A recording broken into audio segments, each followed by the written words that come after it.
Hello, welcome back to my channel. My name is Jess, and 'tis the season for my Christmas tree to be in the background. Welcome to the November wrap-up of Book Community, where I try to keep you abreast of the goings-on in the bookish community. So last time when I wrapped it up, there was a lot of terrible takes on Twitter, and I do have some of those, but I do have some more serious issues, but I'll start with the light takes first. Then I'll make my way into the more serious things and give you just an overview of things that I saw come up during the month of November. One of my favorite things that a lot of people were talking about this month, a few weeks ago, or maybe it was just a week ago, I don't know if it was posted on Reddit or what, but it was somebody who wrote in with a question, and it's absurd, and you probably have seen it if you've been on Twitter, but I'm gonna read it really quick. It's from a man about his wife. Question: my wife wrote a secret book. My wife is an accomplished author who also holds down a full-time job in an unrelated field, mostly for the benefits. When we had our first child last year, we agreed that she would pause her writing career. Something had to go with a new baby at home. Except it turns out she didn't pause it. She got a great idea for a new novel, wrote it secretly during her lunch break at work, and sold it for $100,000. I feel so many things right now. It's hard to be mad at someone when they casually tell you your son's college education is not paid for, and her lunch hour is technically hers to do as she wishes. But she went against our deal. She could have been home an hour earlier every night this year if she hadn't done this project. And when I think back on all the times she's been tired or grumpy in the past year, I now blame the book, even though it could have just been caring for a newborn. How do I trust her to keep her word? How should I feel right now? Twitter had a field day with this, as they should. I can't believe he said, technically, her lunch hour is hers. No, it is hers to do what she wants. That is badass, to work full-time, care for a baby, and probably care for your man-child ass, and write a book, and then she sold it for $100K and you're mad? How do I trust her? How should I feel right now? You should feel elated and happy and be like, oh my God, I'm married to a badass woman who could do all of these things and write an amazing story and sell it for 6 figures. Sir, is this a real question? Is this... So many people are like, here's your random stranger on the internet to be mad about, or mad at today, and I just wish I knew who it was. The audacity, like, she could have been home an hour earlier.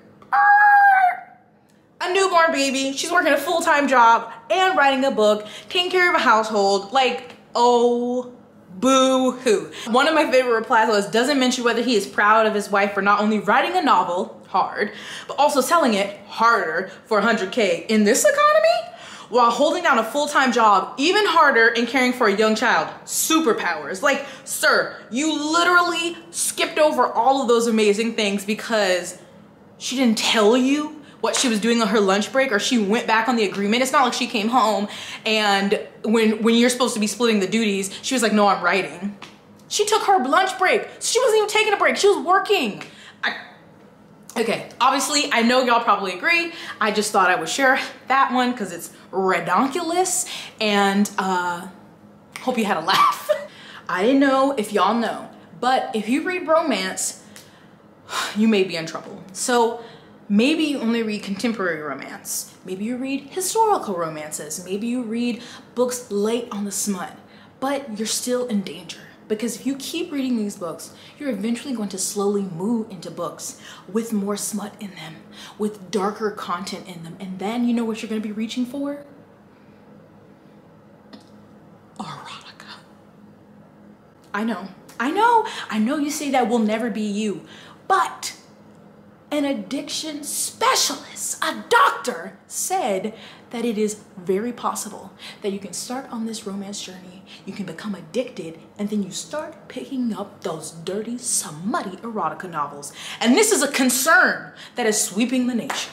I really hope y'all picked up the sarcasm there, but literally this lady, who is a legitimate doctor, went on Tucker Carlson's show. That should already tell you something. I was talking about addiction, which is a real thing that a lot of people face. It is a disease. It is, I can't imagine, you know, people become addicted to various things. But she gives an example of how she got addicted to romance novels. I mean, here, you can see the clip for yourself. How big a part does addiction play in American society right now, would you say?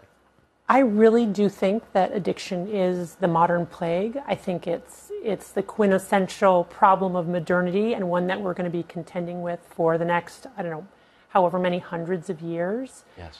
And it's something that we really need to pay attention to, because even those who were previously not vulnerable to the problem of addiction have become vulnerable because of the incredible abundance in our world, and also because of the ways in which so much has become drugified. So behaviors that were previously not considered drugs have now essentially become drugs. They've been engineered to be drugs. So for example, just using myself as an example, I really have never been vulnerable to things like alcohol, which does nothing for me, or caffeine, which doesn't wake me up, even though I really wish it did. But what happened to me in midlife is I basically got hooked on romance novels. And it was really the Kindle, the technology of the Kindle, that then had me reading later and later into the night, essentially chain reading, until I developed tolerance to kind of the Twilight Saga, which was my entry into this world. And I developed tolerance and started needing more and more graphic forms of the romance novel, and ultimately progressed to reading the kinds of, erotica that's not actually consistent with my values. So over the course of a number of years, really became addicted to a kind of a book. And of course, my problem pales in comparison to people who develop very serious addictions to whatever it is. But it's the same pattern. Exactly. And ma'am, please use your knowledge, your powers for good, and leave people reading romance books alone. What person who's reading romance novels should you be concerned for? Like, they're living their best life. Mind your business. I'm sorry that you no longer enjoy what you read, or you let yourself think that you were reading nasty things or became an addiction, so you left that behind. So sorry for you that you're not living your best life. But people who are reading a lot of romance, erotica, whatever you want to read, it's fine. But I just am like, I feel like this will just be added to the list of all the things that everybody is trying to ban. They'll be like, oh my God, if it has romance in it, ban it, because these heathens, these sinners, they're gonna become addicted to romance novels. Oh no, the children. I just saw this. I think Tessa Dare shared it on Twitter, and I was like, what? And I watched it, and I just, huh? And then I watched it again. And I was like, you know what, that's enough. That is enough. Like, just because someone goes to medical school and they earn that MD doesn't mean you need to trust everything that comes out of their mouth. Because just because you can pass some exams, you can get through your residency, doesn't mean you always have sense, you know? And she ain't got not a lick of one. Leave people alone. Editing Jessica here because I forgot some gems. When I was going through my screenshots, I found them.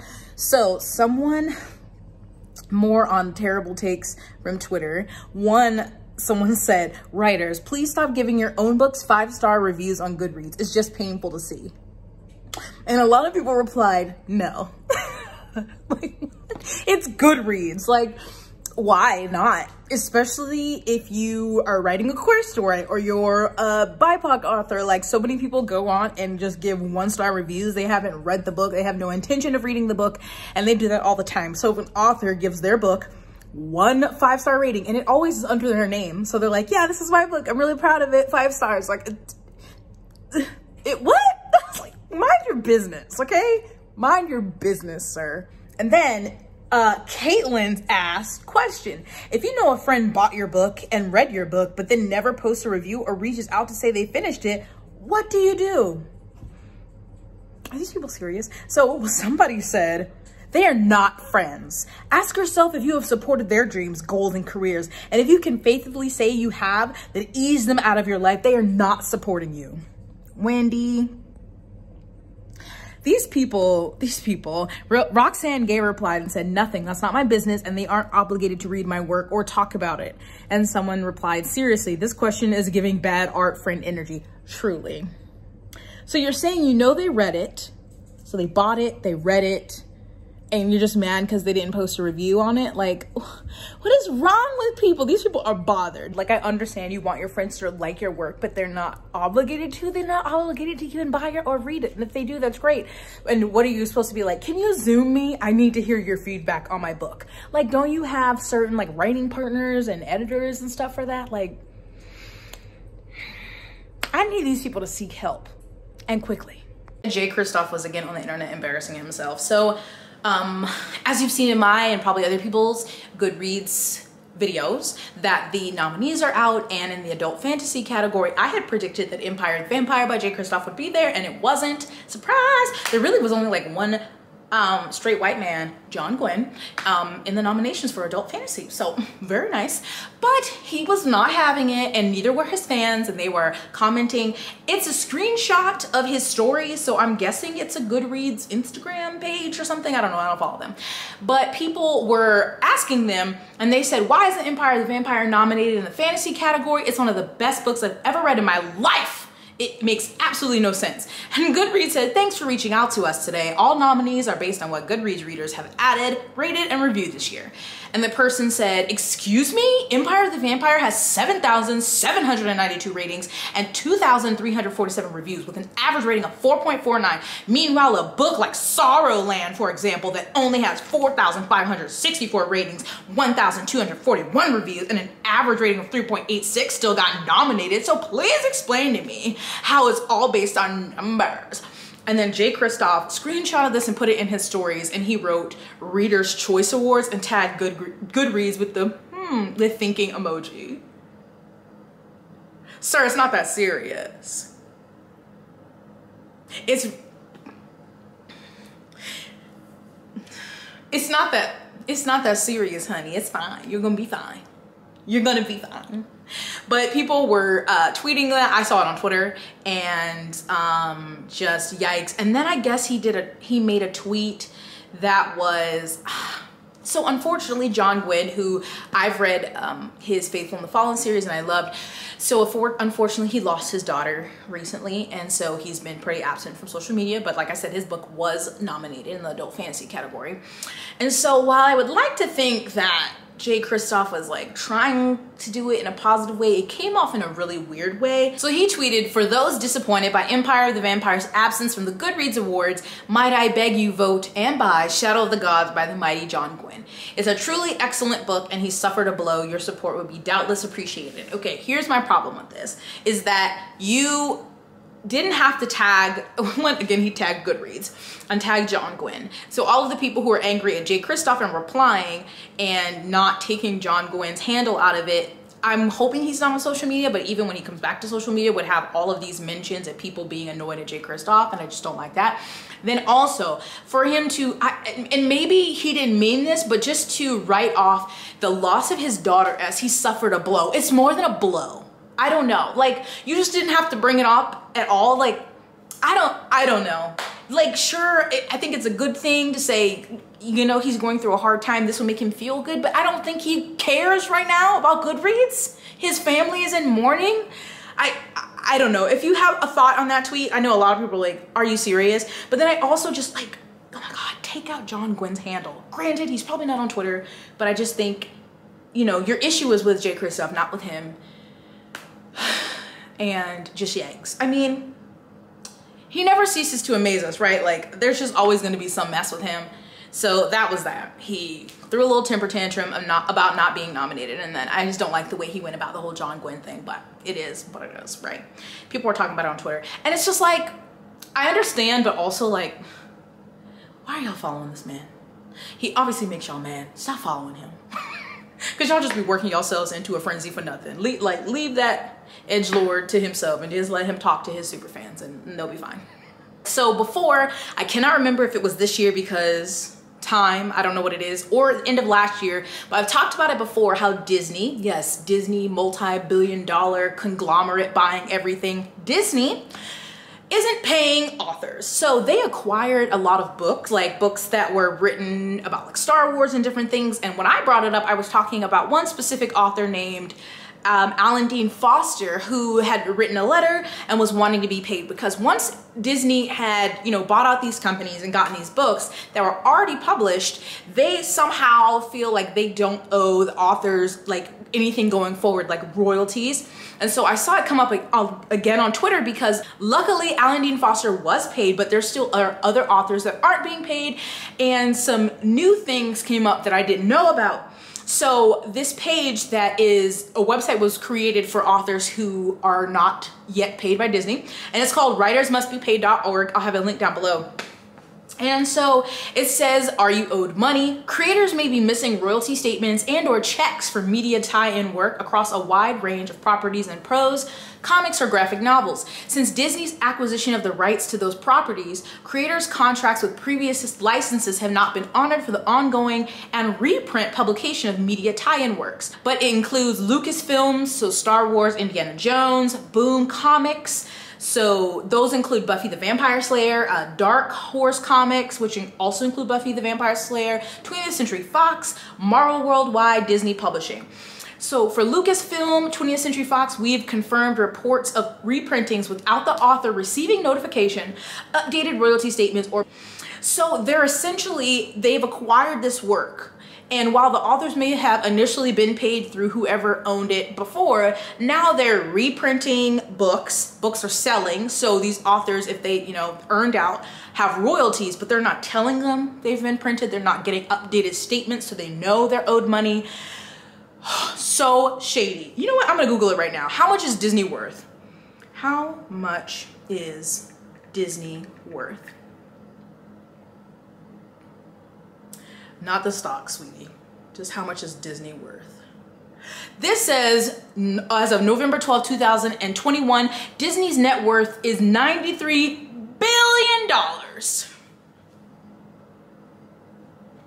$93 billion. And they can't pay people, which to them, the royalties that these authors would make aren't even drops in the bucket for a company that makes that much money. And yet, they're not paying. I think it's disgusting. So I don't know. I doubt any authors who are owed by Disney are watching this video, or if you know anyone, just share it and share that website. I don't know what else, what else can you do to make a corporation that has the money? It's not like they went bankrupt. A corporation that has the money, keeps buying shit, not to pay authors. You got Disney Plus making all this goddamn money, these movies coming out, and you cannot pay authors. It is unacceptable and it's disgusting. I don't know what else we could do, but if you just want to share it on Twitter, I think the hashtag is Disney must pay something. I don't know. I really feel really bad for these authors because it's, I guess it'd be different. It would still be terrible, but different if they were under a company. The company went, bankrupt, defunct, whatever. They can't get their money. But this is a company that is doing well. And so I just wanted to bring that up because, I do like when I can get an update. So it was good that Alan Dean Foster did get paid, but there's still others who deserve their money also. So Disney needs to get their shit together. Okay, thanks. Aiden Thomas, who is the author of Cemetery Boys, has a new book coming out that's called The Sunbearer Trials. I saw that they tweeted and said, hey y'all, there's been some comparison between Jordan Ifueko's terrific book, Raybearer, and my forthcoming book, The Sunbearer Trials. And I want to address it directly. Please see image with alt text and text threaded below. While some elements like the sun and the word bearer are similar, these are two fantasy stories inspired by very different cultures. There is room for both. I encourage y'all to read Raybearer, an important book that's received several awards and recognition and is even slated to become a freaking Netflix series. Jordan is an unquestionably talented writer and has worked incredibly hard for her successes. Both Jordan and I come from marginalized identities that influence and are reflected in our stories. It seems like many folks are ready to jump at the opportunity to pit authors of color against each other, but I refuse to engage in that behavior. I want all of our stories to be celebrated. I've said it before and I'll say it again, marginalized writers are my community, not my competition. So I hadn't heard of that newest book until this, but do you know how many books out there have similar titles or exactly the same titles? I don't know who started this. Apparently, Aiden Thomas said that people were comparing them already. I'm like, who out here was a Tomi Adeyemi? No shade. If you know the reference, then you know. But that is, if I hear Sunbearer, the Sunbearer Trials, I don't immediately think of Raybearer. I don't know, because it's not the Raybearer Trials. Then maybe I'd be like, oh, that's really similar, but they're different. I don't understand. As if they're not the something of something title for every other fantasy book that exists, or the something of something, you know, like throne of glass, something of king of scars, blah, blah, queen of nothing. Like all of those, yeah, different words, but like there's formulas to titles. I mean, I don't know the formula, but I would assume. And so I just thought that was dumb. So I'm glad that they addressed that. And I love the part with marginalized writers are community, not competition. Because like there doesn't need to be competition in between them. Like there's room for them all to shine. Trust me, if publishing can publish so many of the same fucking stories, then they have plenty of room for these different stories that are different from the norm. So hopefully if you heard about Aiden's new book, you didn't think that. But I don't think you would because y'all have sense, right? So this article technically was published in October, but I saw a tweet about it in November, so it counts. But I was seeing some people getting worried about the future of audiobook narrators, and I was like, oh Lord, what is happening? So there's an article in Publisher Weekly, and it says AI comes to audiobooks. So it talks about audiobooks, how many people are listening to audiobooks, very, you know, successful industry, and producing them is expensive, obviously, because there are real people who are reading these. I can't imagine the time it takes to get them right, and then editing, you know, you got to pay people, all of these things. Of course, producing, editing cost money. So it is expensive. And then, you know, the readers, to get the audiobooks, you got to pay money, or you're borrowing it from your library, which libraries purchase, you know, all those things. So audiobooks to make are not cheap, to purchase are not cheap. It's expensive, but a lot of people are listening to audiobooks. Love that. And so this article is saying that today's focus on the AI-enabled auto narration of audiobooks is fostered by the same technology that taught Siri to speak and Alexa to listen. There's been some really good breakthroughs in text-to-speech becoming more human-like over the last couple of years. Underneath digital voice audio is text converted to speech. Siri knows stuff because Siri is reading from Wikipedia. Google's Assistant easily accesses the text of millions of books scanned and indexed via Google Books. Text-to-speech creates artificially generated audio that sounds like a person talking. The perfect application for this has been voice bots on smartphones and voice assistants in the home. The holy grail has been to make their voices indistinguishable from human voices, and not just one voice, but as we see and hear with Siri and Google Assistant, multiple voices. With that as a goal, making the same technology work for long audio, such as audiobooks, seems like a logical next step. The problem has been that a voice that sounds lifelike when it announces the weather doesn't necessarily sound so lifelike after an hour of narration, or does it? No, I don't think so. To create a synthetic voice that is capable of holding human attention for long periods of time, that's quite a challenge, Sim says. The way that an audiobook narrator will read an audiobook, for example, is totally different to how one would answer a simple question, such as what time is it? In a book, you might need a newsreader voice, or an excited voice, a sad voice, a slow voice, a fast voice, a high-pitched voice, and you might need all of this on a single page. Bradley Metrock, CEO of Project Voice and of Digital Book World, has a different perspective. With the current crop of high-end synthetic voices, 95% of people would not recognize that they're artificially generated, he says. In 12 to 24 months, they'll have reached human levels. No.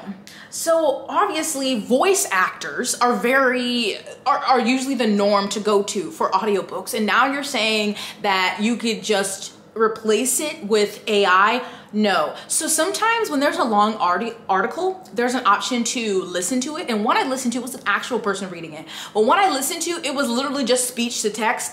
And it was that Bad Art Friend article. And it was like an hour and 15 minutes to listen to. And it was miserable. But I also didn't want to read it with my eyes. So I was playing The Sims. No, it is not. It is way different than, like they said, a quick, what's the weather? Change the song. How do I get to this place? And a quick line from Siri or whatever. Then a whole book?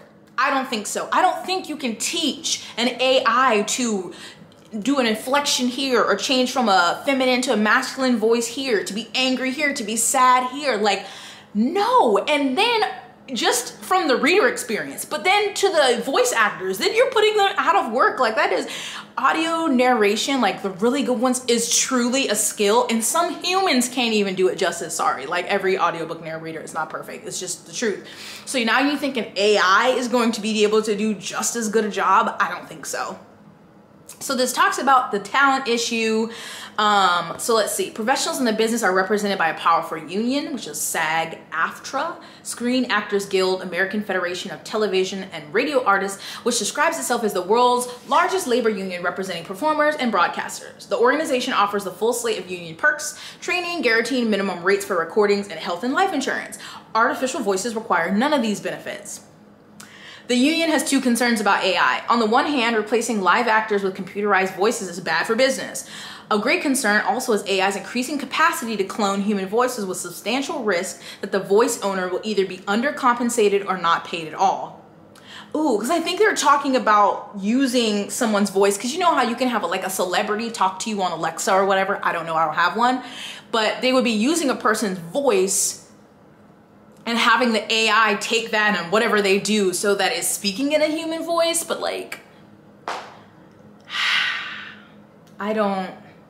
this says, can Google win this game? Ugh, it's a really long article with all these different platforms like Audible and different places that people record different audiobooks. And I think it's a terrible idea. So I'd love to know your thoughts on that. If you think that is actually the wave of the future, if you think it's a great idea or not. I firmly, no, thank you. Okay, AI has done some really great things, but some things they just need to mind their business and stay out of. So I do not agree. But those were just some of the things that I observed happening this week. Some really foolishness. I still can't believe that man got mad at his wife for writing a book and selling it for $100K on her lunch break. Incredible. You go, girl. Incredible. And if I hear anything else about Disney paying people like they should, or any updates with Alice Sebold, I will let y'all know. But as always, I look forward to seeing your comments, feedbacks, thoughts in the comments down below. So I wanted to include an update because Alice Sebold did make a statement, and if you haven't watched my video that I put up on Tuesday, please watch it. I'm giving the AdSense to Anthony Broadwater. There is a GoFundMe that was started for him. So her statement says, first, I want to say that I am truly sorry to Anthony Broadwater, and I deeply regret what you have been through. I am sorry most of all for the fact that the life you could have led was unjustly robbed from you, and I know that no apology can change what happened to you and never will. Of the many things I wish for you, I hope most of all that you and your family will be granted the time and privacy to heal. 40 years ago, as a traumatized 18-year-old rape victim, I chose to put my faith in the American legal system. My goal in 1982 was justice, not to perpetuate injustice, and certainly not to forever and irreparably alter a young man's life by the very crime that had altered mine. I am grateful that Mr. Broadwater has finally been vindicated, but the fact remains that 40 years ago, he became another young black man brutalized by our flawed legal system. I will forever be sorry for what was done to him. Today, American society is starting to acknowledge and address the systemic issues in our judicial system that too often means that justice for some comes at the expense of others. Unfortunately, this was not a debate or a conversation or even a whisper when I reported my rape in 1981. It has taken me these past 8 days to comprehend how this could have happened.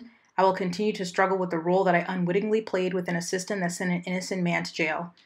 I will also grapple with the fact that my rapist will, in all likelihood, never be known, may have gone on to rape other women, and certainly will never serve the time in prison that Mr. Broadwater did. Throughout my life, I have always tried to act with integrity and to speak from a place of honesty, and so I state here clearly that I will remain sorry for the rest of my life that while pursuing justice through the legal system, my own misfortune resulted in Mr. Broadwater's unfair conviction, for which he has served not only 16 years behind bars, but in ways that further serve to wound and stigmatize nearly a full life sentence. So I also saw in the New York Times that Anthony Broadwater says that he accepts her apology, that he's relieved and grateful. It took a lot of courage, and I guess she's brave and weathering through the storm like I am. So, I mean, at the end of the day, that's what matters. If he accepts the apology. So I hope there's just financial compensation coming to him as well. Okay, this is going to be the last month for a while that I'm going to be thanking my patrons at the end of the video. I've taken on too much for myself, so starting in December, I'm changing my Patreon a little bit so I won't have these 2 tiers because I just need to cut down my workload for a while. So I just want to say thank you to these people, like I have in every video, but seriously, you're amazing, and I hope you guys stick around. Just got a lower tier. But shout out to Bebe's besties. Lisa, Hannah, Brina, Kayla, Jamie, Rainer, Danielle, Katie, Bobby, Jen, Leo, Kate, Terry, Emily, Jesse, Janine, Sarah, Pepper, Shannon, Kirsten, Elizabetta, Amber, Celine, Maria, and Serena, and Nigel, Lavondra, Stans, Brianna, Katrina, Rosie, Ava, Claire, Carrie, Demery, and Rain. Of course, thank you to Bebe's admirers and friends of Bebe. Again, if you want to join my Patreon, I will still have 2 tiers available. It's linked down below, in addition to other ways to support my channel. If you would like, 'tis the season to do some book shopping, so I'll go ahead and do a selfless plug. If you want to buy yourself or someone maybe an audiobook, I have a link to Libro FM, which you can purchase audiobooks, and they support an independent bookstore. You sign up with them, I get a free audiobook credit. Also, Scribd is down there. I think you get 2 free months and I get 1 free month of Scribd. And then if you use my bookshop.org link, you can choose any indie bookstore in your area or really in the United States to support. But they set it up as a nice, easy portal. And if you use my link down below, I get a small commission. So those are all ways you can support indie businesses and also support me if you would like to. And I think that is it.